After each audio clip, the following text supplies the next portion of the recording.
எங்களை மிக அதிகமாக நேசிக்கும் பரலோக தகப்பனை, இந்த மத்தியான வேளையில் எங்களை கூட்டி இதோ இந்த சிறுமந்தையாகிய எங்களை கூட்டி நீர் உம்முடைய குமாரனாம் இயேசு கிறிஸ்து பழைய ஏற்பாட்டில் எங்கெங்கெல்லாம் வந்தார், எப்படியெல்லாம் வந்தார் என்பதை நாங்கள் தியானித்து கொண்டிருக்கிறோம். இந்த விஷயத்தை நாங்கள் தியானிக்கும்படியாக கர்த்தர் முன்குறித்து வைத்திருக்கிறார். அதற்காக ஸ்தோத்திரம் தகப்பனே. இந்த வேளையில் அடியனுடைய வாயிலிருந்து ஆவியானவர் மட்டுமே பேசுவீராக தகப்பனே. இந்த நாளில் பிள்ளைகளுக்கு என்ன உணவு, என்ன மன்னா வேணுமோ அதை மட்டுமே கொடுப்பீராக. மீட்பும் ரட்சகரும் இயேசு கிறிஸ்துவின் நாமத்தில் ஜெபிக்கிறோம் பிதாவே, ஆமென்.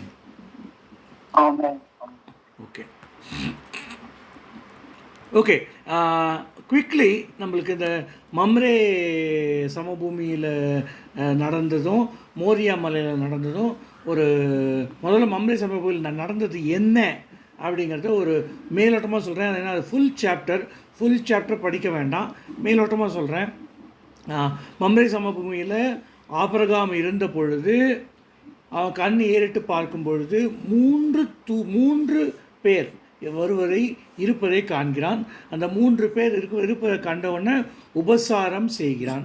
உபச்சாரம் செஞ்சு நீங்கள் அடியனுடைய கூடாரத்தை கடந்து போகாதிருங்கள், நான் உங்களுக்கு அப்பமும் சாப்பாடும் அரேஞ்ச் பண்ணேன் அப்படின்னு சொல்லிட்டு சாராள் கிட்டக்க போய், நீ உடனே 3 படி மெல்லிய மாவில் அப்பத்தை சுடு அப்படின்னு சொல்லிட்டு இதுக்கு போயிட்டு மந்தைக்கு போய் ஒரு இளங்கன்றை பிடிச்சி அடித்து அதை சமைக்க சொல்லிட்டு பால் கட்டிகளோடு இந்த இளங்கன்றை கொடுக்குறான் அப்படிங்கிறது பாட்டு. அந்த பாட்டில் ஆண்டவர் கிறிஸ்டோஃபனியாக வராரு அப்படிங்கிறத நம்ம பார்க்குறோம். ஏன்னா ஒரு மனித உருவில் சாப்பாடு சாப்பிட்ற மாதிரிலாம் வர்றது கிறிஸ்டோஃபனியில் தான் வர முடியும். தியோஃபனின்றது வெறும் குரல் அல்லது ஒரு அக்னி அல்லது ஒரு ஒலி அப்படி தான் இருக்கும். ஒலி அக்னி தான் தியோஃபனி அப்படின்னு ஏற்கனவே உங்களுக்கு சொல்லிக் கொடுத்தேன். இந்த இதில் இந்த பாட்டில் மெயினாக நம்ம பார்க்க வேண்டியது,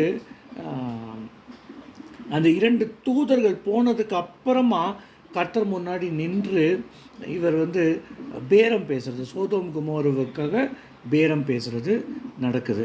இந்த இடத்துல கிறிஸ்டோஃபனி அப்படின்றது எப்படி கன்ஃபார்ம் ஆகுது அப்படின்னா, decisions were taken by the person who has come. அதாவது அங்கே வந்த நபரால் டிசிஷன்ஸ் எடுக்கப்பட்டது, முடிவுகள் எடுக்கப்பட்டது. ஓ அப்படியா, 50 பேர் இருந்தால் நான் அந்த இடத்தை அழிக்க மாட்டேன். ஓ அப்படியா, 45 பேர் இருந்தால் அழிக்க மாட்டேன். ஓ அப்படியா, 30 பேர் இருந்தால் அழிக்க மாட்டேன் அப்படின்னு சொல்லிட்டு 10 வரைக்கும் நெகோஷியேட் பண்ணுறாரு. ஓ ஓகே, 10 பேர் இருந்தால் அழிக்க மாட்டேன் அப்படின்னு சொல்லிட்டு அதுக்கப்புறமா ஆண்டவர் எழுந்தருளி போயிடுறாரு அப்படிங்கிறத பார்க்குறோம். So decisions cannot be made by angels. தேவ தூதர்களால் டிசிஷன்ஸ் எடுக்க முடியாது. They cannot make decisions by themselves. அப்படிங்கிறதுனால தான் வந்தது திருத்துவத்தின் 2ஆம் நபரத்துவமான இயேசு கிறிஸ்து அப்படிங்கிறது நம்ம வேத ஆராய்ச்சியாளர்கள் சொல்லும் ஒரு பார்வை. ஓகே, மம்ரே சமபூமியை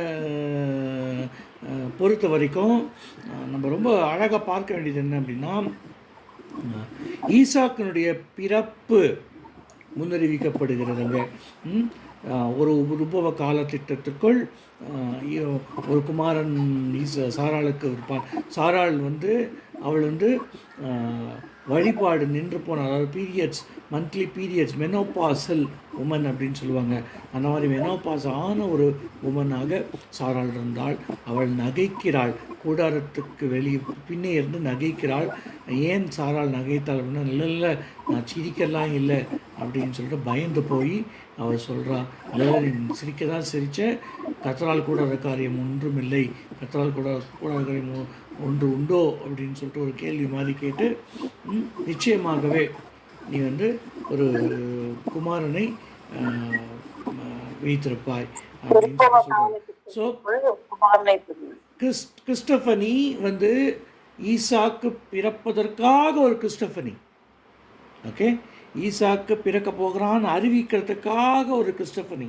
இதுக்கு முன்னாடியே நம்ம போன இதில் பார்த்தோம், உடன்படிக்கை செய்தார் அப்படின்னு சொல்லிட்டு அப்போவே வந்து ஆபிரகாமுக்கு தெரியும் தனக்கு ஒரு பிள்ளை பிறக்க போகிறான் அப்படின்னு. அந்த குழப்பத்தில் ஓகே பிள்ளை எனக்கு தான் பிள்ளை இல்லை, என் என்னுடைய அடிமை பின்னெடுத்துலாவது பிள்ளை பெறட்டும் அப்படின்னு சொல்லிட்டு தான் வந்து சாராள் வந்து ஆகாரை கூட்டி கொடுப்பது அப்படின்றத நம்ம பார்க்குறோம். இந்த ஹோல் திங்கில் நம்ம கர்த்தருக்கு காத்திருக்காமல் நம்மளோட டிசிஷன்ஸை எடுத்தோம், நம்மளோட ஓன் டிசிஷன்ஸ் எடுத்தோம் அப்படின்னா தவறாக போகும் அப்படிங்கிறது தான் வந்து அந்த இடத்துல நம்ம பார்த்தது.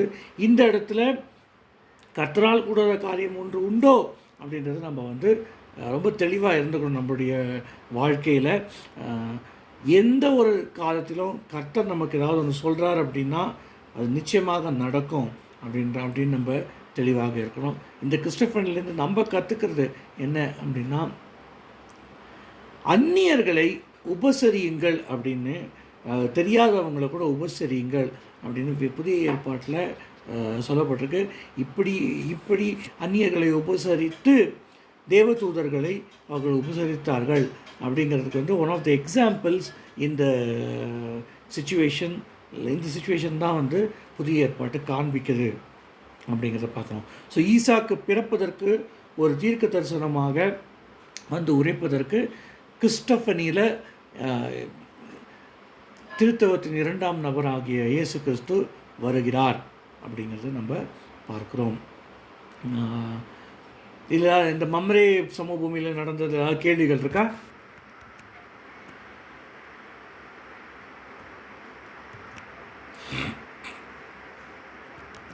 ஆனா இது 3 பேர் வராங்கன்னு. ஆமா, 3 பேர் அப்படிங்கிறது கர்த்தர், மீதி 2 பேருக்கு தூதர்களா? ஆமா, அந்த 2 தூதர்கள் தான் வந்து சோதோம் கொமோராவை அழிக்க போயிடுறாங்க. ஓகே, சோதோம் கொமோராவை அழிக்க போகிறது 2 தூதர்கள். கேசனா ராஜாண்ணா, you wanted to say something? ஒரு தெரியல, இது அன்வைஸ் கொஸ்டின்னா என்னன்னு தெரியல. ஆபிரகாமுக்கு ஆண்டவர் வந்து ஈசாக்கு கொடுப்பேன்னு சொன்னாரு. அதை நம்ம இப்போ சொன்னோன்னா ஒரு மாதிரி அன்கம்ஃபர்டபுள் கொஸ்டினாக இருக்கும். நான் வேற மாதிரி கேட்குறேன். இப்போ எனக்கு வந்து ஒரு வேலை கிடைக்குதுன்னு ஆண்டவர் சொல்லிட்டாரு அப்படின்னா நான் அதை நம்புறேன், நான் விசுவாசிக்கிறேன், நான் காத்திருக்கிறேன், இதெல்லாம் வச்சுக்கலாம். ஆனா என்னுடைய கேள்வி என்னன்னா, அப்ளிகேஷனே போடாம பேசாம இருக்கலாமா இல்ல ட்ரை பண்ணணுமா? அதை கேட்கிறேன். ஏன்னா ட்ரை பண்ணணும். ஏன்னா எனக்கு இது வந்து ஒரு ரொம்ப ஆழமான ஒரு கேள்வியா இருக்கு, முக்கியமான கேள்வியா இருக்கு. இப்போ வந்து ஆபிரகாம் லைஃப்ல குழந்தை பிறக்கும் அப்படின்னா அவங்க 2 பேரும் என்ன பண்ணிட்டு இருந்திருப்பாங்க? அவங்க பாட்டு பேசாம இருந்திருப்பாங்க, குழந்தை உருவாயிருக்குமா? அந்த கேள்வியை நான் வேற மாதிரி வேலையா வச்சு கேட்கிறேன். அப்ப அப்ளிகேஷனே போடாம நான் பாட்டுக்கு பேசாம வீட்டுல உட்காந்துருக்கலாம், ஜெபம் பண்ணலாம், மற்ற வேலைகளை செய்யலாம், என்னை தேடி ஒரு வேலை வருமா அப்படின்றது என்னுடைய ஒரு கேள்வி. முடிஞ்சா சொல்லுங்க.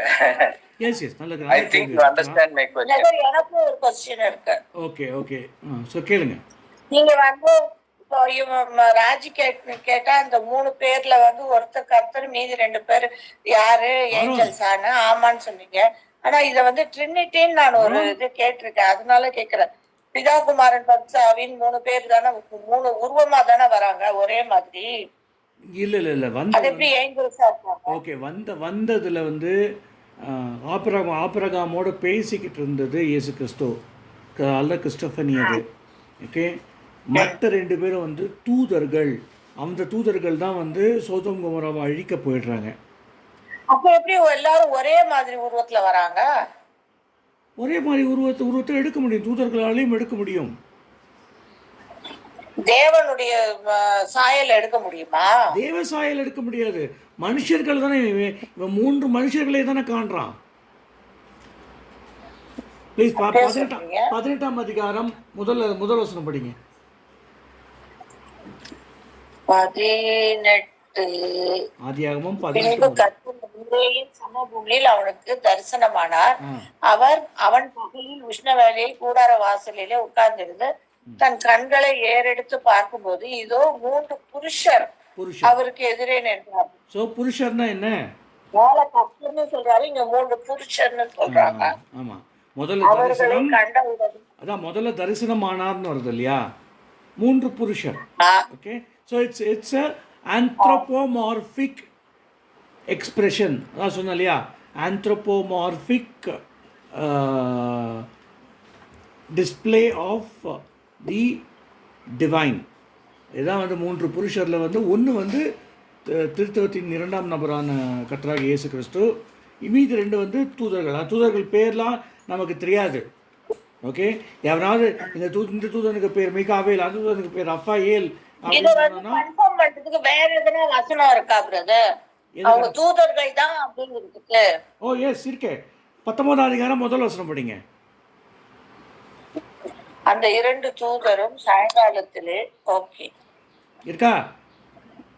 ஓ சரி சரி, ஓகே. அது எனக்கு அது ஒரு இந்த வசனம் சந்தேகம் வந்ததுனால தான் கேட்டேன். ம் ம் ம் ஓகே, ஓகே. நான் அதை வந்து ரொம்ப நாளா ட்ரினிட்டின்னு யோசிச்சுட்டு இருந்தேன். இல்லை ட்ரினிட்டி இல்லை. ஓகே, ட்ரினிட்டி இல்லை. ஓகே. 18ஆம் அதிகாரம் 16வது வசனம் படிங்க. 16. பின்பு அந்த புத்தர் விட விட்டு சோதோமை நோக்கி போனார்கள். ஆபிரகாமும் அவரோட கூட போய் வழி விட்டு அனுப்பினான். ஸோ இந்த புருஷர் தான் கர்த்தர் மட்டும் நிற்கிறாரு, மீதி 2 தூதர் போகிறாங்க. ஓகே, 3 பேருமா தான் வழிவிட்டு அனுப்ப போகிறாரு. ஆனால் கர்த்தரோட இருக்கிறது, கர்த்தரோட உட்காந்து நெகோஷியேட் பண்ணுறது ஆபிரகாம். ஓகே, சரி, ராஜானோட கேள்விக்கு வரலாமா அப்போ? ஓகே, ரொம்ப அருமையான கேள்வி. அதாவது ராஜா அண்ணன் கேட்ட கேள்வி வந்து எப்படின்னா, பிகினிங் பிலீஃப் சிஸ்டமில் இருக்கிற பிகினர் கேட்குற கேள்வி மாதிரி கேட்டிருக்காரு. இது நல்ல கேள்வி. என்ன கேள்வினா, கர்த்தர் கொடுப்பேன்னு சொல்லிட்டாரு, நான் ஒன்றுமே செய்யாமல் இருக்க வேண்டியது, நான் கர்த்தர் கொடுத்துட்டேன்னு சொல்லிட்டாரு அப்படின்னா, நம்பர் 1 இல்லை அப்படிலாம் இல்லை. ஒரு நிமிஷம். அதான் அந்த முயற்சியில் பண்ணது தான் வந்து 2 தப்பு பண்ணுறாங்க.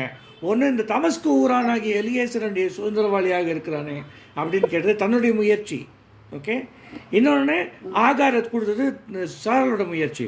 முதல் தப்பு பண்ணது ஆபிரகாமு, செகண்ட் தப்பு பண்ணது வந்து சாராள். ஓகே, தன்னுடைய முயற்சி எப்போவுமே வந்து இதுக்கு தான் வந்து the communion with the holy spirit is so important. Okay, அப்போ ஹோலி ஸ்பிரிட்ன்ற அந்த ஒரு தாத்பரியமே ஆல்மோஸ்ட் கிடையாது ஆபிரகாமுக்கு. திடீர்னு ஒரு தியோஃபனி வரும், இந்த ஊரனும் கல்தேய தேசத்தை விட்டு வெளியே வா அப்படின்னு. யார் பேசுகிறா, என்ன பேசுகிறா ஒன்றும் தெரியாது. ஏன்னா அவனுடைய முற்பிதாக்கள் எல்லாரும் விக்கிரக ஆராதனைக்காரர்கள்.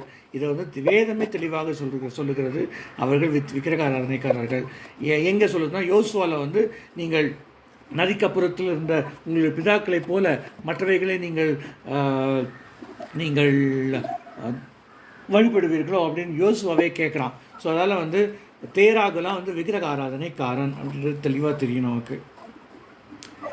அதால் ஆபிரகாம்ஸ் சிச்சுவேஷன் வந்து அவங்களால முடிஞ்சதெல்லாம் அவங்க செஞ்சாங்க, தப்பாக செஞ்சாங்க. ஓகே, முதல்ல பெத்தேலுக்கு போனாங்க. இந்த தேசத்தை உனக்கு சுதந்திரிக்க கொடுப்பேன் அப்படின்னு சொல்லிட்டு ஆண்டவர் சொல்லிட்டாரு. ஓகே, பெத்தேலுக்கு போனாங்க.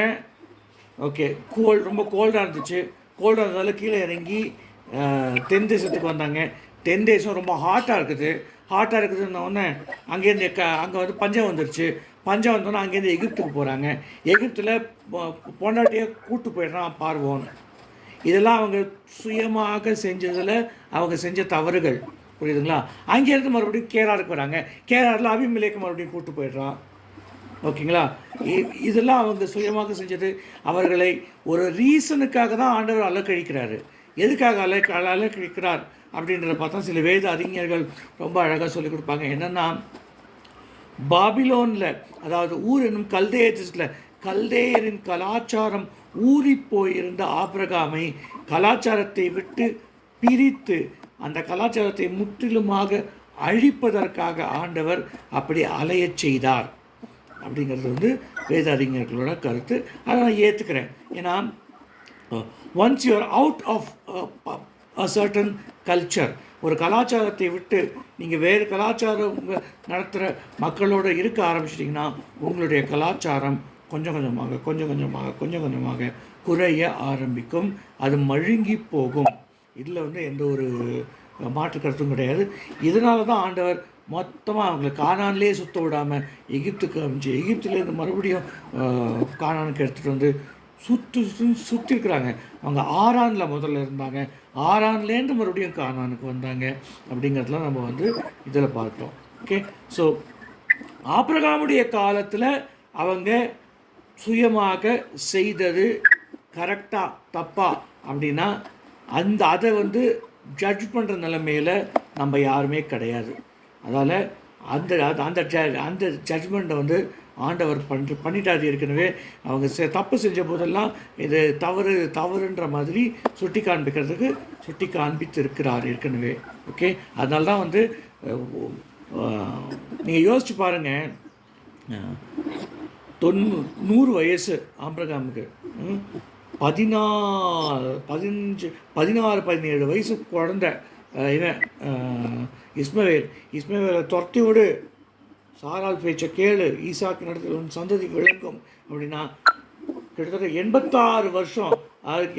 அதாவது ஆபிரகாமுக்கு கிட்டத்தட்ட 40 வருஷம் குழந்தை இல்லாமல் பிறந்த குழந்தை இந்த இஸ்மவேல்ன்றவனை வந்து விரட்டி விடு அப்படின்னா விரட்டி விட்டார். கீழ்ப்படுதலின் தந்தை அப்படின்னு நம்ம ஆபிரகாமை சும்மா அழைக்கலை அப்படிங்கிறத மட்டும் புரிஞ்சுக்கோங்க. நம்முடைய புதிய ஏற்பாட்டு காலத்தில் நமக்கு ஆவியானவர் அருளப்பட்டிருக்கிறார்.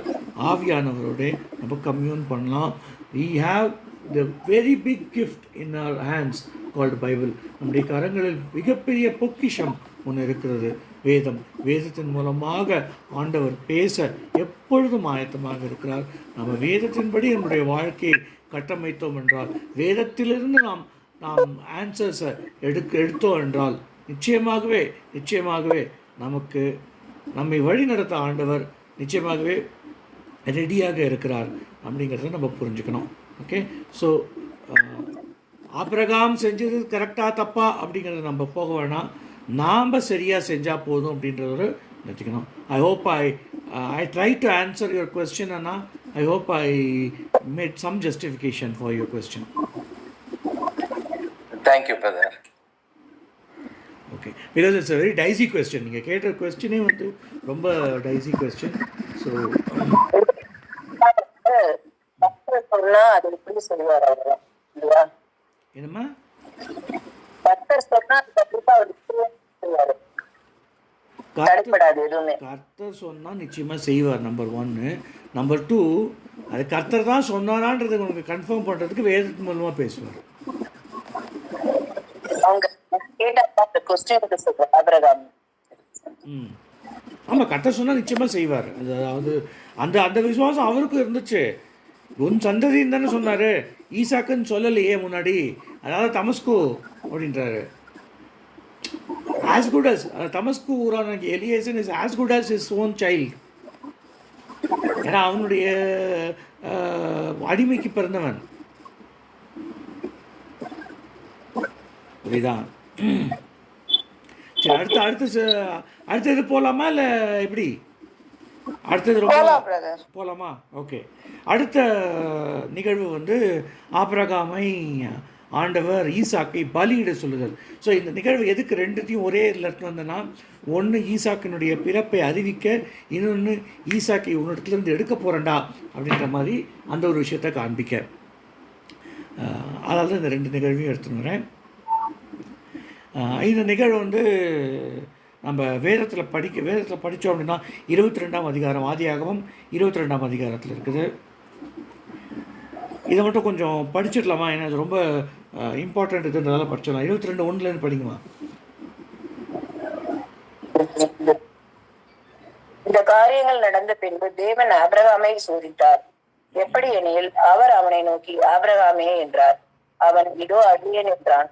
அப்பொழுது அவர், உன் புத்திரனும் உன் ஏகசுதனும் உன் நேசகுமாரனுமாகிய ஈசாக்கை இப்பொழுது அழைத்து கொண்டு மோரியா தேசத்துக்கு போய் அங்கே நான் உனக்கு குறிக்கும் மலைகள் ஒன்றின் மேல் அவனை தகன பலியாக பலியிடு என்றார்.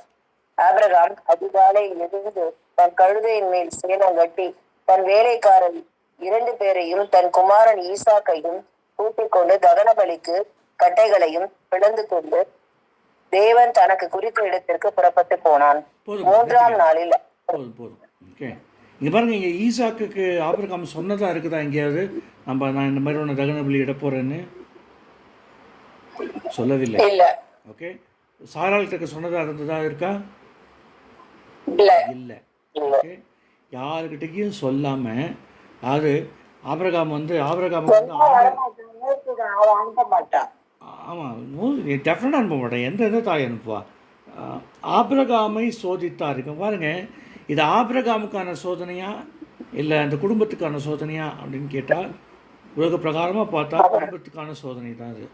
ஓகே, ஆனால் ஆபிரகாமிற்கான சோதனையாகத்தான் சொல்லப்படுறது. ஆபிரகாமை சோதித்தார் அப்படின்னு தான் சொல்லப்படுது. ஓகே, அவனுக்கு சொல்லப்பட்டது ஒரு இரவில் சொல்லப்பட்டிருக்கலாம். ஏன்னா அதிகாலை வரை அவன் வெயிட் பண்ணுறான் அப்படிங்கிறத பார்க்குறோம். இல்லைனா நைட்டே கிளம்பி போயிருப்பார் ஆபிரகாம் அவ்வளவு கீழ்ப்படி உள்ளவர். அது சாயங்காலம் சொல்லியிருந்தாங்கன்னா சாயங்காலமே கிளம்பியிருப்பார் ஆபிரகாம். இவர் வந்து நைட்டில் சொன்னதால் அதிகாலையில் எழுந்து தன் கழுதியின் மேல் சேணம் கட்டி தன் வேலைக்காரர்கள் 2 பேரையும் தன் குமாரன் ஈசாக்கையும் கூட்டிக் கொண்டு தகன பலிகளுக்கு கட்டைகளையும் பிளந்து கொண்டு. ஆபிரகாம்ன்ற வந்து ஒரு லிட்டரலாக ஒரு ராஜாவாக வாழ்ந்தவன். யாராக வாழ்ந்தவன்? நீர் எங்கள் மத்தியில் நீர் ஒரு பிரபுவை போல இருக்கிறீர் அப்படின்னு ஏத்தியர்கள் சொல்கிறார்கள். சாராளை புதைக்கும் பொழுது, பலியிடும் பொழுது சொல்லிட்டேன், புதைக்கும் பொழுது you are like a prince among us அப்படின்னு பயங்கர சீமானாக இருந்தவர். அவர் தன்னுடைய மகனுக்கான தகன பலிக்கான கட்டைகளை தானே பிளக்கிறார் அப்படிங்கிறத பாருங்க. ஓகே, அந்த நிலைமையில் ஆபிரகாமுடைய மனநிலை எப்படி இருந்திருக்கும்? ஓகே, மனநிலை. ஓகே, இன்னொன்று ஏகசுதன். உன் ஏகசுதன் இல்லையே, இதுக்கு முன்னாடி இஸ்மவேல்னு ஒரு பிள்ளை இருக்கிறான், இதுக்கு அப்புறமா வேற 5-6 பிள்ளைங்க கேத்ரோல் மூலமாக அப்படின்ற போது ஆபிரகாமுக்கு எந்த கன்ஃபியூஷனும் இல்லை. இஸ்மவேல் ஆபிராமுக்கு பிறந்தவர், ஈசாக்கு ஆபிரகாமுக்கு பிறந்தவர் அப்படின்றது ரொம்ப தெளிவாக இருந்தார். ஆபிரகாமே உன்னுடைய ஏக சுதன் அப்படின்னா ஈசாக்கு மட்டும்தான் அப்படின்றதுல ரொம்ப தெளிவாக ஆபிரகாம் இருந்தார். அது அவருடைய வாக்குதத்தத்தின் பிள்ளையை தான் அவர் கேட்குறாருன்னு தெரியும். தன்னுடைய வாக்குதத்தின் பிள்ளை தான் வாக்குதம், ஈசாக்கினிடத்தில் உன் சந்ததி விளங்கும் அப்படின்னு சொன்னீங்க. நம்மள தான் கேட்டிருப்போம் ஆண்டவர்கிட்ட. ஈசாக்கு இடத்தில் உங்களுடைய சந்ததி விளங்கும்னு சொன்னீர ஆண்டவரே, ஏன் ஆண்டவரே இப்போது சாத்தானை சும்மாரு அப்படின்னு இருப்போம். ஆண்டவரை பார்த்து சாத்தான்னு சொல்லிருப்போம் நம்மள இருந்தால். ஓகே, ஆனாலும் கீழ்ப்படி ஓட போகிறார் அப்படிங்கிறத பார்க்குறோம். மேலே படிங்கம்மா. 3ஆம் நாளில் 3ஆம் நாளில் ஆபிரகாம் தன் கண்களை ஏறெடுத்து பார்த்து தூரத்திலே அந்த இடத்தை கண்டான். அப்பொழுது ஆபிரகாம் தன் வேலைக்காரரை, நீங்கள் கழுதையை எங்கே காத்தீர்கள்? நானும் பிள்ளையாண்டானும் அவ்விடம் மட்டும் போய் தொழுது கொண்டு உங்கள் இடத்துக்கு திரும்பி வருவோம் என்றான். ஆபிரகாம் தகனபலிக்கு கட்டைகளை எடுத்து தன் குமாரனாகிய ஈசாக்கின் மேல் வைத்து தன் கையிலே நெருப்பையும் கத்தியையும் எடுத்துக்கொண்டான். இருவரும் கூடி போனார்கள். யாருடைய இதில் வந்து இந்த கட்டை வைக்கப்படுகிறது? கட்டை யார் மேலே வைக்கப்படுது? ஈசாக்கின் மேலே. எவ்வளோ அழகா சிலுவையின் ஒரு காட்சியை ஆண்டவர் இங்கே எட்டுனதான்றதை பாருங்க. ஆபிரகாம் கட்டையை பிளக்கிறார், ஆனால் சுமந்துன்னு வர்றது ஈசாக்கு. ஓகே, சிலுவையை சுமந்தவர் இயேசுவனுடைய நிழலாட்டம் இங்கே தென்படுகிறது பாருங்க. மேலே படிங்க.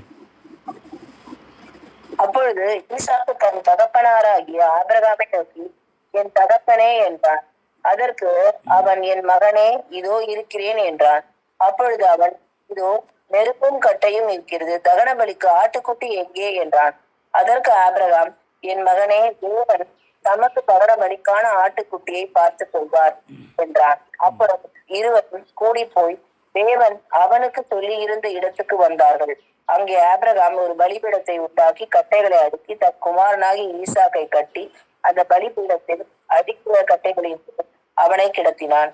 பின்பு ஆபிரகாம் தன் குமாரனை வெட்டுப்படுத்தி தன் கையில் நிறுத்தி கத்தியை எடுத்தான். அப்பொழுது கர்த்தருடைய தூதரானவர் வானத்தில் ஆபிரகாமை என்று கூப்பிட்டார். அவன் இதோ அடிமையேன் என்றான். அப்பொழுது அவர் பிள்ளையாட்டான் மேல் உன் கையை போடாதே, அவனுக்கு ஒன்றும் செய்யாதே, நீ அவனை புத்திரன் என்றும் உன் ஏகசுதன் என்றும் பாராமல் எனக்காக ஒப்பு கொடுத்தபடியினால் நீ தேவனுக்கு பயப்படுகிறவன் என்று இப்பொழுது அறிந்திருக்கிறேன் என்றார். ஆபிரகாம் தன் கண்களை ஏறெடுத்து பார்க்கும் போது இதோ பின்னால் குதிரையில் தன் கொம்புகள் சிக்கிக் கொண்டிருந்த ஒரு ஆட்டுக்கடாவை கண்டார். அப்பொழுது ஆபிரகாம் போய் கடாவை பிடித்து அவர் தன் குமாரனுக்கு பதிலாக தகனபடி விட்டார். இங்க பாருங்க, there is a இங்கேயும் ஒரு கிறிஸ்துவின் சாயல் ஒன்று வருது, சப்ஸ்டிடியூஷன் அப்படின்ற சாயல் வருது. ஓகே, ஈசாக்குக்கு பதிலாக ஒரு வரையாடு ஒன்று. ஓகே, அந்த கடாவை பிடித்து அடிக்கப்படுறது. உங்களுக்கு பலிகள் அப்படின்ற அந்த கிளாஸஸில் நான் வந்து ஏற்கனவே சொல்லி கொடுத்தேன். ஐவகை பலிகளில் substitution is one of the very very important aspect in the Christology. கிறிஸ்துவியலில் சப்ஸ்டிடியூஷன்றது ரொம்ப ரொம்ப முக்கியமான ஒரு பார்ட்டு. இங்கே சப்ஸ்டிடியூட் நம்முடைய பாவத்திற்கு நாம் மறிக்க வேண்டியது, நமக்கு பதிலாக கர்த்தராகிய இயேசு கிறிஸ்துவானவர் மரித்தார். இந்த பதிலான அந்த விஷயம் அங்கே நடக்குது. ஓகே, சரி. இந்த இந்த இடத்துல கர்த்தருடைய தூதனானவர் வருகிறார். அது வரைக்கும் படிச்சிட்டோம். இன்றைக்கி ரொம்ப முக்கியமாக நாம் பார்க்க போகிறது ஆபிரகாமுடைய ஈகை ரொம்ப பெருசு. அதில் நம்ம பார்க்குறோம். ஆனால் இதில் எவ்வளவு சாயல்கள் வருகிறது அப்படின்னு பார்த்தோம்னா, பிதாவானவருடைய சாயலாக ஆபிரகாமும், ஓகே, ஈசாக்கினுடைய ஈசாக்கு வந்து இயேசு கிறிஸ்துவுக்கு சாயலாகவும் இருக்கிறார் அப்படிங்கிறத நம்ம பார்க்குறோம். இந்த விஷயத்தில் நம்ம மோரியா மலையில் ஏன் இது சொல்லப்பட்டது அப்படிங்கிறத உங்களுக்கு சொல்லிக் கொடுக்கணும்னு நான் வந்து இது பண்ணுறேன். 2 நாளாகமும் 3ஆம் அதிகாரம் 1ஆம் வசனம் படிங்க. 2 நாளாகமும் 3ஆம் அதிகாரம் 1ஆம் வசனம்.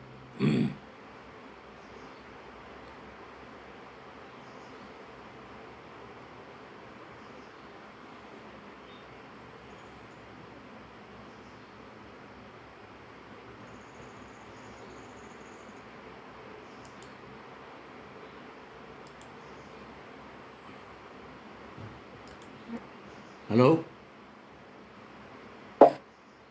பின்பு சாலமோன் எருசலேமில் தகப்பனாகிய தாவீதுக்கு காண்பிக்கப்பட்ட மோரியா என்னும் மலையில் எபூசியனாகிய ஒர்னானின் களம் என்னும் தாவீது குறித்து வைத்த ஸ்தலத்திலே கர்த்தருடைய ஆலயத்தை கட்டத் துவக்கினான். பாருங்க, இந்த இடத்துல தான் கர்த்தருடைய ஆலயம் கட்டப்படுகிறது.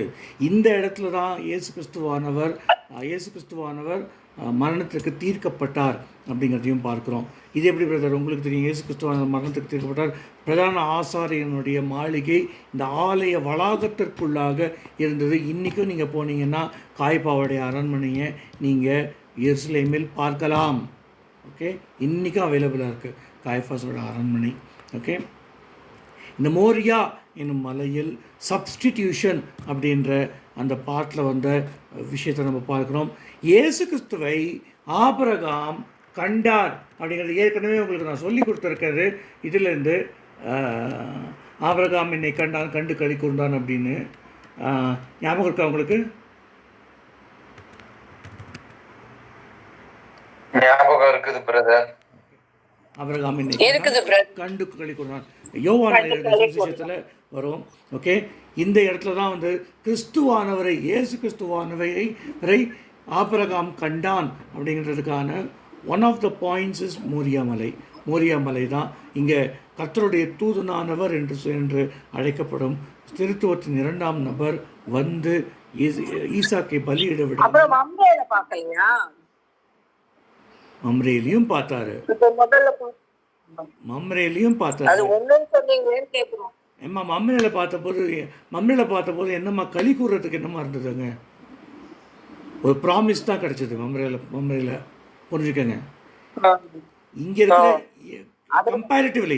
கம்பேரிட்டிவ்லி இங்க இருக்கிற சந்தோஷம் என்ன சந்தோஷம்? ஏன்னா தன்னுடைய மகனை பலி கொடுக்க வேண்டாம் சந்தோஷம். புரியுதுங்களா? உயிரோட பெற்றுக்கொண்டார். ஆமா, அது பாவனையாக உயிர்த்தெழுதல். அப்படியே அவன் செத்தாலும் அவனை உயிர்த்தெழச் செய்ய தேவன் வல்லவராக இருக்கிறார் என்பதை நினைத்து உயிர்த்தெழுதலின் சாயலுக்கு ஒப்பாக ஈசாக்கை பெற்றுக்கொண்டான். எபிரேயரில் படிக்கிறோம். அதனால நம்ம எபிரேயரில் ரொம்ப அழகாக வருவது. ஓகே, உயிர்த்தெழுதலின் சாயலுக்கு ஒப்பாக ஈசாக்கை பெற்றுக்கொண்டான் ஆபிரகாம் அப்படிங்கிறது வரும். ஓகே, ஸோ நம்ம கிட்டக்கு என்னங்க கேட்குறாரு ஆண்டவர்? ஒரு நாளைக்கு தசம பாகம் நம்ம ஆண்டவருக்கு செலவழிக்கிறோமா? யோசிச்சு பாருங்கள். முடிச்சிட்ருக்கிற நேரத்துலையா தசம பாகம் செலவழிக்கிறோமா? 2 மணி நேரம். ஜாஸ்திலாம் சொல்ல நான்.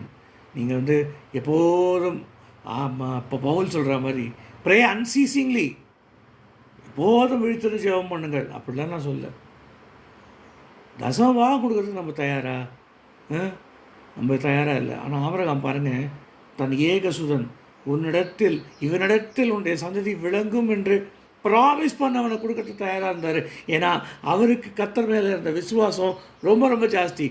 எனக்கு உங்களுக்கு வேணால் தியாலஜி இப்போது ஆதி ஆகமத்துலேருந்து வெளிப்படுத்தும் விசேஷம் வரைக்கும் சூப்பராக தெரிஞ்சிருக்கலாம். எனக்கு உங்களுக்கு வேணால் கிறிஸ்டாலஜி நம்ம வந்து பிரித்து பேஞ்சு நம்ம பண்ணலாம். ஆனால் ஆபிரகாமுக்கு இருக்கிற விசுவாசத்தில் ஒரே 1.0001% நமக்கு இருந்ததுன்னா அந்த Christianity will not be in the same position right now. அந்த விசுவாசத்தின் குறைவுன்றது நமக்கு ரொம்ப ஜாஸ்தியாக இருக்குது. நாம் கீழ்ப்படிவின் குறைவும் ரொம்ப ஜாஸ்தியாக இருக்குது. வேத வசனத்திற்கு கீழ்ப்படியதுன்றது ரொம்ப ரொம்ப ரொம்ப அருகி கம்மியாகிக்கிட்டே இருக்குது அப்படிங்கிறத பார்க்குறோம். நம்ம தொடர்ந்து நாம் இந்த நாட்களில் நம்ம வந்து பார்க்குறது எல்லாமே கிறிஸ்துவை பற்றி கிறிஸ்டாலஜின்னு படிக்கிற பொழுதெல்லாம் வந்து வேதத்தின் மூலமாக வேதத்தை எப்பவும் வேதம் தான் படிக்கிறதுக்கு ரீசன் என்னென்னா, வேதத்தை படிப்பது குறைந்து கொண்டு இருக்கிறது. அதனால் I encourage each one of you to spend at least 2 hours studying and meditating the word of God. இந்த கமிட்மெண்ட்டை தயவு செஞ்சு இன்றைக்கி எடுத்தீங்கன்னா ஆபிரகாமை போல விசுவாசிகளாக நாம் மாறுவோம். கர்த்தர் உங்களை ஆசீர்வதிப்பாராக. கேள்விகள் ஏதாவது இருந்தால் கேட்கலாம்.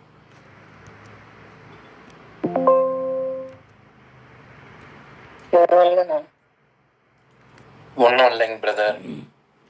ஓகே, எனக்கும் ஒன்றும் இல்லை பிரதர். Okay, good. ஸோ நம்முடைய அடுத்த இது வந்து நம்ம வந்து கிறிஸ்டபனி இன்னும் வேணுமா? கிதியன்லாம் வேணுமா? கிதியனில் ஒரு கிறிஸ்டபனி இருக்குது, அப்புறம் மனோவாக்கு ஒரு கிறிஸ்டபனி இருக்குது.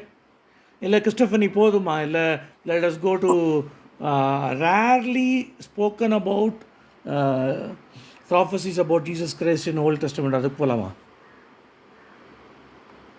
இல்லை என்னென்ன இல்லை அவங்களும் சொல்லட்டும். நீ என்ன பொறுத்த வரைக்கும் எங்கெங்க கிறிஸ்டபனி இருக்கோ அது பார்க்கலாம் பிரதர். இன்னும் பார்க்கலாமா? ஆனால் அவங்களும் சொல்லட்டும். அவங்க தான் மெஜாரிட்டி. நான் ஒருத்தன் தான். அவங்க 2 பேர் மெஜாரிட்டி மைனாரிட்டிலாம் இல்லை. பார்க்கலாம் இல்லைன்னு இருக்குது. வேதத்தை தியானிக்கிறதுல நமக்கு ஒன்றும் இது கிடையாது. நம்ம இது வரைக்கும் 4 கிறிஸ்டபனி பார்த்துருக்கோமா? ஆமாம், 4 கிறிஸ்டபனி பார்த்தோம். கரெக்டு. 4 ஒரு தியோஃபனி, ஒரு கிறிஸ்டபனி, 3 கிறிஸ்டபனி பார்த்தோம். ஒரு தியோஃபனி, 3 கிறிஸ்டபனி. இல்லை இதுவும் பார்த்தோம் இல்லையா? பலி, அது தியோஃபனி. ஆனால் அது எக்ஸாம்பிள் தான் சொன்னேன் நான். Okay, anyways. சரி, அடுத்தது வந்து நம்ம வந்து நெக்ஸ்ட் வீக் வந்து நம்ம வந்து யோசுவாவுக்கு கர்த்தர் காட்சி எழுது பார்க்கலாமா? இல்லை மோசே எது பார்க்கலாமா? மோசே அப்புறமா யோசுவா பார்க்கலாமா ப்ராக்ரெஷனில்? நீங்கள் எது சொல்லி கொடுத்தாலும் ஓகே தான் பிரதர். எனக்கு ஓகே, புதுசாக கற்றுக்குறீங்களாண்ணா? அதான் முக்கியம். ஏன்னா நீங்களாம் வந்து நிறைய இது கேட்டிருப்பீங்க, நிறைய சர்மன்ஸ் கேட்டிருப்பீங்க. நான் சர்மன்ஸாக போகலை. I did not go as sermons. உங்களுக்குன்னு புதுசாக ஒரு பாயிண்ட், ஏதாவது ஒரு பாயிண்ட்டாவது புதுசாக நீங்கள் கற்றுக்கணுன்றது தான் என்னுடைய குறிக்கோள். இதில் நல்லா இருக்கு brother. It's a blessed time. நீங்கள் ப்ரோக்ரெசிவாகவே போங்க. மோசே, யோசுவா, கிதியோன் எப்படி அந்த ஆர்டர் இருக்கோ அப்படியே அந்த ஆர்டர்லேயே பண்ணுங்க. Provided Villa sister and Raji sister also are okay with me. இல்லை அப்படி நம்ம ப்ராக்ரெசிவாக போகணும்னா அடுத்தது ஜேக்கப்புக்கு தான் போகணும். யாக்கோபு, பெத்தேல், அது தியோஃபனி அது. ஓகேண்ணா. ஓகே சரி, நான் அனுப்புகிறேன். ஆண்டவருடைய சமூகத்தில் அமர்ந்துட்டு நான் இப்போ போர்ஷன்ஸ் அனுப்புகிறேன். தயவு செஞ்சு படிச்சுட்டு கொஞ்சம் தியானிச்சுட்டு வாங்க. Please edify me also. அதான் நான் கேட்குறது. இப்போது இன்றைக்கி நான் பேசினதில் எனக்கும் மெசேஜஸ் இருக்குது. நான் திருப்பி கேட்டு பார்த்துட்டு அதுக்கப்புறம் தான் அப்லோட் பண்ணுவேன். ஸோ ப்ளீஸ் தியானிச்சுட்டு வாங்க. தியானிச்சுட்டு வந்துட்டு கொஞ்சம் இன்றைக்கி ரொம்ப அருமையாக இருந்துச்சு. கேள்விகள் 2-3 கேள்விகள் வந்ததில் எனக்கு ரொம்ப ஆசீர்வாதமாக இருந்துச்சு. ஓகே யாராவது ஜெபம் பண்ணி முடிக்கலாமா? யார் ஜெபம் பண்ணுறீங்க?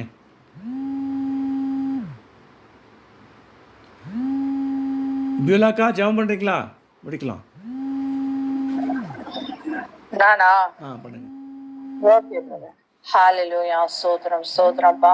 தர்மியான வேத பாட பகுதிக்காக நன்றி சொல்றப்பா. உண்மையை நாங்கள் அறிந்து கொள்ள நீங்க கொடுத்த தருணத்துக்காக நன்றி சொல்றப்பா. சொல்லி கொடுத்த பிரதருக்காகவும் நன்றி சொல்றப்பா. அது கொடுத்திருக்கிற வேத அறிவுக்காக நன்றி சொல்ற ஆண்டவரே.